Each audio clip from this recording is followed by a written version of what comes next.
नमस्कार, मैं आश्रुति और आप देख रहे हैं नेक्स्ट 9 न्यूज। बात करेंगे असदुद्दीन ओवैसी को लेकर। जी हाँ, उत्तर प्रदेश के उपचुनाव को लेकर असदुद्दीन ओवैसी हैदराबाद से अपनी राजनीति उत्तर प्रदेश में कहीं ना कहीं शिफ्ट करने की तैयारियां कर रहे हैं।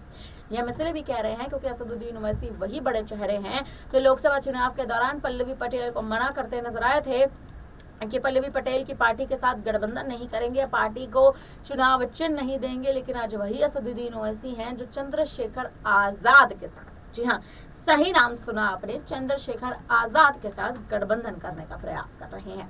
आपको बता दें कि आजाद और ओवैसी का गठबंधन अगर होता है तो स्थिति तो बदलेगी, लेकिन उसी के साथ साथ आजाद और ओवैसी अगर एक साथ एक ही रणभूमि में उतरते हैं तो उत्तर प्रदेश में जो उपचुनाव है, जिनकी तारीखों का अब तक ऐलान नहीं हुआ है, इस उपचुनाव को लेकर जो तमाम पार्टियां हैं वो भी कहीं ना कहीं एक तरह से कहें तो हकलाती नजर आएंगी, कपाती नजर आएंगी।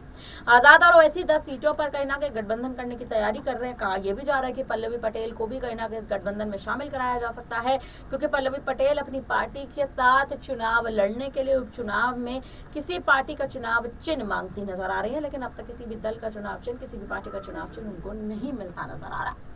हालांकि 10 सीटें उपचुनाव में हैं और इन 10 सीटों पर असदुद्दीन ओवैसी और चंद्रशेखर आजाद किसी ऐसे प्रत्याशी को गठबंधन में उतारना चाहते हैं जो प्रत्याशी कहीं ना कहीं ओवैसी और आजाद का मुख्य चेहरा बन सके।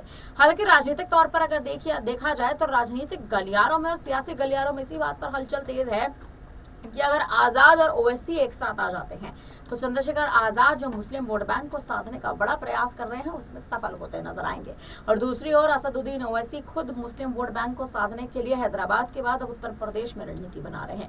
उत्तर प्रदेश की सबसे चर्चित जगह, सबसे चर्चित क्षेत्र लखनऊ की अगर बात कर ली जाए तो लखनऊ एक ऐसा शहर है जहाँ मुस्लिमों की और मुस्लिम वर्ग की आबादी सबसे अधिक मानी जाती है, और कहीं ना कहीं असदुद्दीन ओवैसी चंद्रशेखर आजाद का गठबंधन जो है वो कहीं ना कहीं इस बार उत्तर प्रदेश में एक बड़ा खेल करता नजर आ सकता है। 10 सीटें हैं, 10 सीटों पर आखिर आजाद और ओवैसी कितनी सीटों पर किस विभाग में अपने प्रत्याशियों को बांटने के बारे में सोचेंगे अगर गठबंधन पर मोहर लगती है, ये देखना अहम होने वाला है। फिलहाल अब इस पर आप क्या कहेंगे? आपको क्या लगता है आखिर ओवैसी क्या रणनीति अपना रहे हैं आजाद के साथ गठबंधन करने की? आप हमें कमेंट करके जरूर बताएं।